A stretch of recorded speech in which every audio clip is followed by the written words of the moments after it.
ba o may kakilala kang Virgo? Paano nga ba sila magalit? Watch this. Ang Virgo hindi masyadong dramatic, pero mas deep at tahimik. Minsan, hindi agad halata ang galit nila. Pero ramdam mo kapag may mali na. Ang Virgo kapag nagalit, tahimik pero malamig. Hindi agad sila sasabog. Mas magiging distant, less talkative, or parang may wall na. Silent treatment, kumbaga. Kapag nagtatampo na sila, overthinking mode na sila, iisipin nila lahat ng detalye. Bakit nangyari to? Lagi na lang bang ganito? Kaya tumatagal yung inis nila. Alam mong gigil na sila kapag mapuna na sila. Very critical. Kapag napuno na, tsaka sila magsasalita. And usually, very detailed sila sa mga mali. Hindi sila mahilig makipag-confrontation agad.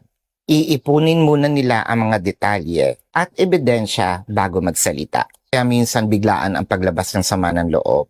Minsan hindi ka naman nila totally ini-ignored. Pero damang-dama mo yung distansya. Babawasan nila ang effort hanggang ma-feel mo na may problema na. They always wants to give subtle hints. Hindi sila diretso magsasabi agad. Magbibigay muna sila ng clues, hoping na sana mapansin mo. So paano mo aayusin ang problema mo with your Virgo? Ayaw nila ng paligoy-ligoy.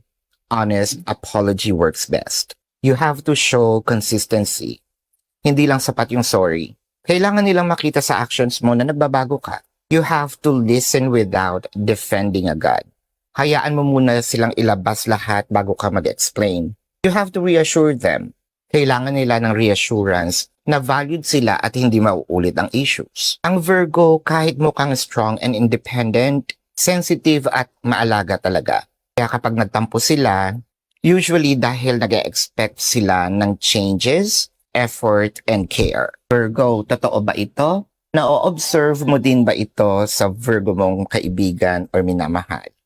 Let me know sa comment section.